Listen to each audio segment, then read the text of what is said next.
तो गाइस कैसे हैं आप सब लोग 100,000 रीइंकार्नेशंस की एपिसोड 01 के साथ हाजिर हूं। तो एपिसोड की शुरुआत में हमें एक जगह के नॉर्दर्न टेरिटरी का सीन दिखाया जाता है जहां पर डीमन मैजिक सील होती है। उस डीमन मैजिक सील के अंदर एक बहुत ही पावरफुल मास्टर सुमेरो को कैद किया गया होता है। क्योंकि ये डीमन मैजिक सील है, इसका मतलब यह है कि ये डीमंस के एरिया में आता है, तो वहाँ पर बहुत सारे डीमंस होते हैं जो कि इस सील को प्रोटेक्ट कर रहे होते हैं। तो यहाँ पर तो कुछ बड़े बड़े स्टैचूज भी होते हैं और इन बड़े बड़े स्टैचूज के पास हमारे हीरो लिनजुई को दिखाते हैं। हमारा लिनजुई यहाँ पर इस सील को अनलॉक करने के बाद मास्टर सुमेरो को बचाने के लिए यहाँ पर आया है। तो लिनजुई सामने की तरफ देखता और कहता है, तो फाइनली मैं जहाँ तक पहुंच गया हूँ। तो लगता है कि वो दिन आ चुका है जब मैं यहाँ पर आगे मूव चलने वाला हूँ। और वो जल्दी से जंप करते हुए आगे बढ़ता है। जैसे वो जंप करते हुए उन सारे स्टैचूज के बीच से गुजरने लगता है, तो वो जायंट स्टैचू जो कि बड़े बड़े पत्थर के स्टैचूज होती है, जैसे वो उनके करीब से गुजर रहा होता है उसी वक्त वो स्टैचूज मूव करना शुरू कर देते हैं। उनकी आंखें चमकना शुरू हो जाती हैं। उनके पास जो वेपन्स होते हैं वो अपने वेपन्स को घुमाकर उनके पर अटैक करना स्टार्ट करते हैं। और वो हमारे लिन से कहते हैं, तुम्हारी हिम्मत कैसे हुई हमारे डीमन सी लैंड में बिना परमिशन की आने की? है तुम हो कौन और यहाँ पर क्यों आए हो? हमारा लिन उनको आगे से कोई भी जवाब नहीं देता और आगे की तरफ बढ़ रहा होता है। तो एक बड़ा सा स्टैचू अपने बड़े से वेपन को घुमाकर उसके ऊपर अटैक करता है। वहाँ पर एक जबरदस्त धमाका होता है, लेकिन लिन उसके अटैक को अवॉइड कर लेता है। जैसे वो उसके अटैक को अवॉइड करने के बाद पीछे की तरफ बढ़ता है, उसी वक्त दूसरा स्टैचू अपने बड़े से हैमर को उठाता है और उसके ऊपर दे मारता है। लिन उसके अटैक को भी ऊपर की तरफ जंप करते हुए अवॉइड कर लेता है। उसी वक्त तीसरे वाला उसके ऊपर अटैक करता है। उसके पास बड़ा सा भाला होता है, लेकिन हमारा लिन उसके अटैक को भी अवॉइड कर लेता है। वहाँ पर टोटल 4 बड़े जायंट्स के स्टैचूज होते हैं और वो चारों बड़े जायंट के स्टैचूज एक्टिवेट हो चुके हैं और वो हमारे लिनजुई के ऊपर अटैक कर रहे होते हैं। वो चारों एक साथ चारों तरफ से एक साथ मिलकर हमारे लिनजुई के ऊपर अटैक कर रहे होते हैं। लिनजुई कहता है, तुम सभी लोगों को क्या लगता है कि तुम लोग मुझे रोक सकते हो? तुम तो बस मिट्टी के बने हुए कुछ स्टैचूज हो। और वो वहीं पर खड़े होकर अपनी स्पेशल टेक्निक को रिलीज करते हुए अपनी उंगली के साथ ही सामने की तरफ एक स्लैश लगाता है, चारों तरफ घुमा देता है, जिससे उसकी चारों तरफ जितने भी गार्ड्स होते हैं लकड़ी के मिट्टी के सारे ग्राउंड के ऊपर गिर जाते हैं, टुकड़े टुकड़े हो जाते हैं।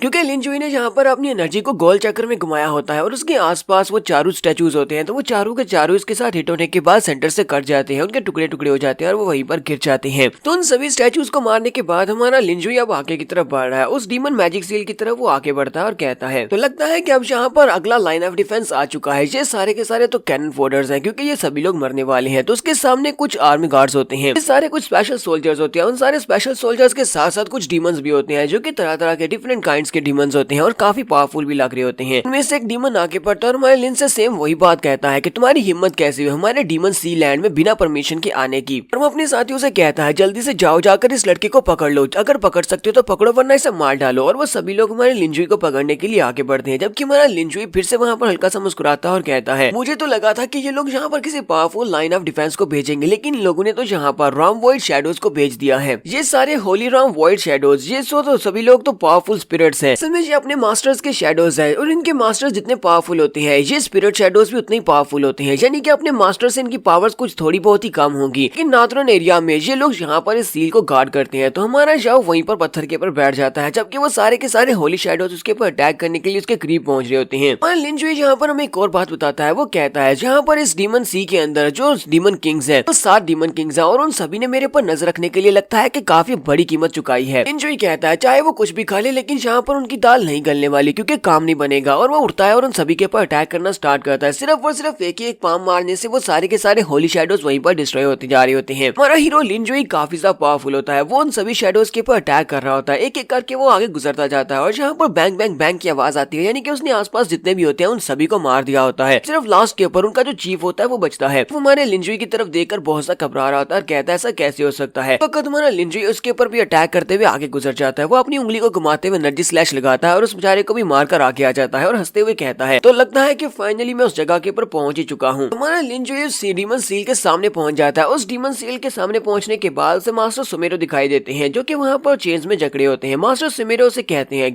कौन हो तुम और तुम यहाँ पर कर क्या रहे हो? तुम्हारा लिन उसे कहता है, प्लीज मास्टर सुमेरो मुझे माफ करना, मैं जहाँ पर आपको डिस्टर्ब तो बिल्कुल भी नहीं करना चाहता था, लेकिन आज मेरी जहाँ पर अपॉइंटमेंट है आपके साथ, इसलिए मैं जहाँ पर हूँ। तो मास्टर सुमेरो से कहते हैं, तुम्हारी अपीयरेंस को देखकर तो बिल्कुल भी अंदाजा नहीं हो रहा कि यहाँ पर जो होली शैडो सील थी उसको तुमने तोड़ा है, यानी कि उन सारे के सारे शैडोज और उन बड़े स्टैचूज को तुमने हराया है, क्योंकि तुम तो सिर्फ और सिर्फ एक मोर्टल राम के कल्टीवेटर हो। मोर्टल राम के कल्टीवेटर्स इतने पावरफुल कैसे हो सकते हैं? मुझे बताओ कि तुम इतने पावरफुल क्यों हो? और साथ ही वो अपने हाथ के ऊपर अपनी पावर को रिलीज करते हैं। मास्टर सुमेरो से कहते हैं, तो चलो यहाँ पर तुम्हारा टेस्ट लेकर देखते हैं, क्या वाकई में तुम इतने स्ट्रॉन्ग हो? तो मास्टर सुमेरो अपने हाथ के ऊपर अपनी पावर्स को रिलीज करने के बाद लिनजुई से कहते हैं, जरा मेरे हाथ की तरफ देखो। तो लिनजुई उसके हाथ की तरफ देख रहा था। वो वहाँ पर जबरदस्त एनर्जी को रिलीज करते हैं। वो किसी स्पेशल टेक्निक को यूज कर रहे होते हैं। और लिनजुई अपनी जगह के ऊपर से हिलता भी नहीं है। उस सारी एनर्जी के सामने वो चुपचाप खड़ा होता है और साथ ही हंसते हुए कहता है, मास्टर सुमेरो, आपकी ये वाली टेक्निक वाकई में बहुत ज्यादा पावरफुल टेक्निक है। इस दुनिया में बहुत ही कम ऐसी कल्टीवेशन टेक्निक्स है जो कि मेरी नजर में उतरती है, क्योंकि मैं इन टेक्निक्स को कुछ भी नहीं समझता। मैं तो इन सारी टेक्निक्स का मास्टर हूँ। तो मास्टर सुमेरो को भी यहाँ पर इस बात का अंदाजा हो जाता है। मास्टर सुमेरो कहते हैं, ये लड़का कोई सिंपल सा लड़का तो नहीं लगता। हालांकि इस लड़के के पास सिर्फ और सिर्फ मॉर्टल राम की कल्टीवेशन है, दिखने में भी ये बहुत ज्यादा कमजोर लगता है। इस लड़के ने मेरे स्पेशल टेक्निक, जिसको सनडाउन मेथड कहते हैं, इस टेक्निक को बड़ी आसानी के साथ समझ लिया। इसका मतलब यह है कि इसे ये टेक्निक पहले से पता है। तो हमारे लिंजाओ से कहते हैं, बताओ कि तुम कौन हो। तुम्हारा लिंजाओ से कहता है, तुम्हारा सवाल बहुत ही अच्छा है। हमारा लिंजाओ से कहता है, अच्छा ठीक है, फिर मैं तुम्हें यहाँ पर अपनी बैकग्राउंड स्टोरी के बारे में बताता हूँ। और यहीं पर हमारा सीन जो होता है वो फ्लैशबैक में चला जाता है। तो फ्लैशबैक में चले जाने के बाद हमें ट्रैफिक सीन दिखाया जाता है और हमारा मॉडर्न सिटी दिखाया जाता है। लिंजुई कहता है, मेरा नाम लिंजुई है। इस दिन मेरे एग्जाम्स होने थे, उसी दिन सड़क के ऊपर जाते हुए मेरा एक्सीडेंट हो गया था। अगर उस दिन मेरा एक्सीडेंट नहीं हुआ होता तो आज मैं एग्जाम रूम में बैठा होता, और उस एग्जाम के ऊपर डिपेंड करता कि मेरा फ्यूचर क्या होने वाला है, कि मैं फ्यूचर में क्या करूंगा। क्योंकि उस दिन हमारा लिंजुई एग्जाम के लिए काफी लेट होता है। वो बड़ी तेजी के साथ साइकिल चला रहा होता है और बड़ी तेजी के साथ साइकिल चलाते हुए आगे बढ़ता हुआ तो रोड को क्रॉस कर रहा होता है। हालांकि वहाँ पर रेड बत्ती होती है, लेकिन फिर भी साथ के ऊपर से एक ट्रक निकल आता है। वो ट्रक बिल्कुल भी ब्रेक नहीं लगाता और हमारा लिंजुई उसके नीचे आ जाता है, और उसी के साथ ही वहीं पर लिंजुई की मौत हो जाती है। लिंजुई कहता है, मुझे इस बात में बिल्कुल भी भरोसा नहीं था कि मरने के बाद भी कोई नई जिंदगी होती है। तब मुझे लगा कि अब सब कुछ खत्म हो गया है और मैं मर चुका हूँ। उसी वक्त मैंने एक दूसरे वर्ल्ड को क्रॉस किया और मैं मॉर्टल से इमॉर्टल्स की दुनिया में चला आया। हमारा लिंजुई यहाँ पर रीइंकार्नेट होता है। लिंजुई रीइंकार्नेट होने के बाद एक घर में होता है, अपने बिस्तर के अंदर उठकर बैठता है और कहता है, ये कौन सी जगह है, मैं कौन सी जगह पर आ पहुंचा हूँ। मेरा तो अभी भी एक ट्रैफिक एक्सीडेंट हुआ था। वहाँ से बाहर की तरफ निकलता है तो बताता है, मैं अपनी दुनिया को पार करने के बाद एक ऐसी दुनिया में चला है जिसको हॉन्गमैंग कॉन्टिनेंट कहते हैं। हॉन्गमैंग कॉन्टिनेंट के ऊपर 3 पावरफुल क्लैन है, और इस वक्त मैं जिस क्लैन के अंदर था, यानी जहाँ पर मैं रीइंकार्नेट हुआ था, उसको वैंगजियान क्लैन कहते हैं। हॉन्गमैंग कॉन्टिनेंट का ह्यूमनली इमॉर्टल कल्टीवेशन क्लैन है। रीइंकार्नेट होने के बाद मुझे इस बारे में बिल्कुल भी आइडिया नहीं था कि मेरे पास अब किसकी बॉडी आ चुकी है, और मुझे ये भी नहीं पता था कि इसकी बॉडीज के अंदर कौन सी मेमोरीज है, क्योंकि मुझे नहीं पता कि मैं कौन हूँ और कहाँ से आया हूँ। लेकिन अब जबकि मैं वैंगजियान सेक्टर में था, हॉन्गमैंग कॉन्टिनेंट में, मुझे पता था कि मुझे यहाँ पर रहना है। तो मुझे लगा कि शायद मैं भी यहाँ पर कल्टीवेट करके अपनी अपॉर्चुनिटीज को हासिल कर सकता हूँ और आगे बढ़ सकता हूँ। सबसे पहले तो मैं वैंगजियान सेक्टर के कुछ डिसाइपल्स के पास गया। मैंने जाकर उनसे बात की। मैंने उनसे कहा कि मैं यहाँ पर कल्टीवेशन को हासिल करना चाहता हूँ, मुझे मार्शल आर्ट सीखनी है, तो क्या तुम लोग मुझे अपने सेक्टर में ले लोगे। लेकिन उन सभी को मुझे देखकर ही पता चल जाता था कि मैं मॉर्टल राम का एक एक्सपर्ट हूँ। इसी वजह से वो मुझे बहुत ही बुरी तरह से पीटते थे। तो ऐसे करते करते मैंने जितने भी छोटे मोटे सेक्टर से भी रिक्वेस्ट की कि मुझे अपने लिए मार्शल आर्ट सीखने के लिए मुझे तुम्हारे सेक्टर को ज्वाइन करना है, लेकिन हमेशा मुझे मार पड़ती थी, क्योंकि मैं मॉर्टल राम का कल्टीवेटर था कि सभी लोग उसे बहुत ज्यादा लो लेवल का, इसी वजह से मुझे अपने सामने देखना भी नहीं चाहते थे। तो मुझे एक बात तो समझ आ गई थी कि हॉन्गमैंग कॉन्टिनेंट एक ऐसी दुनिया है जहाँ पर हमेशा पावरफुल वीक को बुली करते हैं। गेट के ऊपर जो गार्ड्स खड़े होते हैं वो उसे पीटने के बाद कहते हैं, तुम एक मॉर्टल राम के कल्टीवेटर एक कचरे हो, तो हम जैसे गार्ड्स को नहीं हरा सकते, और तुम्हें लगता है कि तुम हमारे सेक्टर को ज्वाइन करने के लायक हो, यहाँ से दफा हो जाओ, सपने देखना बंद करो। तुम्हारा शाओ सेम डे के ऊपर मार खाने के बाद जब जंगल में से गुजरकर दूसरी तरफ जा रहा होता है, तो वहीं पर एक लड़की के चिल्लाने की आवाज आती है। तो एक यंग मास्टर वहाँ पर एक लड़की का रेप करने की कोशिश कर रहा होता है। वो यंग मास्टर उस लड़की से कह रहा होता है, चाहे तुम यहाँ पर कितना ही जोर जोर से क्यों न चिल्ला लो, यहाँ पर कोई भी तुम्हारी मदद करने को नहीं आएगा। अगर कोई आ भी जाता है तब भी कोई भी तुम्हारी मदद नहीं करेगा, क्योंकि मैं यहाँ पर हूँ, मैं यंग मास्टर हूँ। तो हमारा लिंजुई, क्योंकि वो तो हीरो है, वो वहाँ पर पहुंच जाता है और चिल्लाकर उसे कहता है, तुम यहाँ पर दिन की रोशनी में इस लड़की के साथ क्या करने की कोशिश कर रहे हो, तुम्हारी हिम्मत कैसे हुई एक मासूम लड़की का रेप करने की। तो वो यंग मास्टर लिंजुई की तरफ देखकर काफी गुस्सा आता है और कहता है, ये लड़का कहाँ से आया है, ये तो बहुत बड़ा बेवकूफ लगता है, जिसे मेरे सामने बात करने की तमीज भी नहीं है, लगता है ये मुझे जानता नहीं है। तो इसी के साथ ही वो हमारे लिन के ऊपर अटैक करने के लिए आगे बढ़ता है। अभी तक हमारे लिंजुई ने मार्शल आर्ट्स के एम को भी नहीं सीखा हुआ, इसी वजह से वो अपने आप को डिफेंड नहीं कर सकता। तो वो यंग मास्टर बड़ी स्पीड से उसके करीब पहुंचता है, अपना नाइफ निकालता है और उसकी बॉडी के अंदर दंसा देता है। लिंजुई यहाँ पर कहता है, ओह शिट, इसका मतलब मैं बहुत ज्यादा कमजोर हूँ, फिर भी मैं यहाँ पर हीरो बनने चला था। यंग मास्टर हमारे लिंजुई की बॉडी के अंदर अपना नाइफ दंसाने की बात कहता है, तुम तो यहाँ पर मेरे सामने खड़े होकर बात कर रहे हो, लगता है कि तुमने मुझे पहचाना नहीं, या फिर तुम वैंगजियान क्लैन के एक मेंबर नहीं हो। मैंने लिंजुई कहता, अपनी दुनिया में मरकर यहाँ पर पहुंचा और लगता है कि अब मैं यहाँ पर भी मरने वाला हूँ। और उसी वक्त उसे फिर से वही फीलिंग आती है, क्योंकि उसे मरने के बाद दोबारा से वही सेम फीलिंग आती है। और उसके बाद जब वो उठता है तो वो दोबारा उसी जगह के ऊपर उठता है, उसी बिस्तर के ऊपर उठता है और कहता है, ये क्या, मैं दोबारा से उसी जगह के ऊपर कैसे आ गया हूँ। लिंजुई कहता है, तो असल स्टोरी ये है कि मैं मरने के बाद दोबारा से उसी जगह के ऊपर रीइंकार्नेट हुआ हूँ जहाँ पर मैं पहले दिन रीइंकार्नेट हुआ। तुम्हारे लिंजुई को यहाँ पर एक और बात पता चलती है कि वो चाहे जितनी बार भी क्यों ना मार ले, वो हमेशा मरने के बाद उसी दिन उसी जगह के ऊपर दोबारा से रीइंकार्नेट हो जाएगा। और अगर उसका दिन पूरा हो जाता है तो रात को 12 बजे वो दोबारा से रीइंकार्नेट होगा और उसी जगह के ऊपर दोबारा आ जाएगा, और उसके बारे में जितने भी लोगों को जितनी मेमोरीज होंगी वो सारी की सारी भूल जाएंगे। लिंजुई कहता है, ये दुनिया बहुत ही स्ट्रॉन्ग लोगों की दुनिया है। यहाँ पर हमेशा कमजोरों को स्लॉटर किया जाता है, तो मैं यहाँ पर मरने के लिए नहीं आया, मुझे यहाँ पर अपने आप को स्ट्रॉन्ग बनाना होगा। लिंगजुई जिस जगह के ऊपर रीइंकार्नेट होता है वो वहाँ से आगे की तरफ बढ़ जाता है। तो लिंगजुई कहता है हालांकि मैं हर बार मरने के बाद दोबारा इसी जगह के ऊपर रीइंकार्नेट होने वाला हूँ और दिन गुजरने के बाद मैं दोबारा सेम इसी दिन सुबह के वक्त यहीं पर रीइंकार्नेट हो जाऊंगा। लेकिन फिर भी हांगमैंग कॉन्टिनेंट के ऊपर यहाँ पर बहुत सारी सीक्रेट रे फॉर्मेशंस हैं, जिनको टेलीपोर्टेशन रे फॉर्मेशंस है, जिनको यूज करके मैं दूसरी जगह के ऊपर भी जा सकता हूँ। मुझे पूरे हांगमैंग कॉन्टिनेंट में डिफरेंट जगहों के ऊपर जाना होगा टेलीपोर्टेशन रेस को यूज करते हुए, और जहाँ से मुझे कुछ हासिल होगा वहाँ से मैं मार्शल आर्ट्स टेक्निक्स को सीखूंगा, क्योंकि मैं मरने वाला तो हूँ नहीं, दोबारा से रीइंकार्नेट हो जाऊंगा और दिन पूरा होने के बाद मैं वापस यहीं पर इसी वैंगजियान क्लैन में ही पहुंच जाऊंगा। मुझे इतना तो पता है कि हांगमैंग कॉन्टिनेंट कोई छोटा कॉन्टिनेंट नहीं है, मुझे इसके सारे के सारे मैजिकल एरियाज को देखना है। हमारा लिंजुई यहाँ से अपनी जर्नी को स्टार्ट करता है, वो पूरे 100,000 ईयर्स तक सेम एक ही दिन में वो दोबारा से रीइंकार्नेट होता रहेगा। जब उसका ये रीइंकार्नेशन वाला कर्स टूटेगा तब तक 1,00,000 साल गुजरने के बाद वो इतना ज्यादा पावरफुल हो चुका है कि वो बड़े बड़े डीमन किंग्स और बहुत सारे मॉन्स्टर्स को चुनौती दे सकता है। हम लोग यहाँ पर रीइंकार्नेशन की 01 एपिसोड का एंड करेंगे और नेक्स्ट एपिसोड में इसकी जर्नी को आगे कंटिन्यू करेंगे। अगर एपिसोड की एक्सप्लेनेशन अच्छी लगी हो तो कमेंट करके जरूर बताइएगा। चैनल को सब्सक्राइब कर दें, वीडियो को लाइक और शेयर कर दें। शुक्रिया।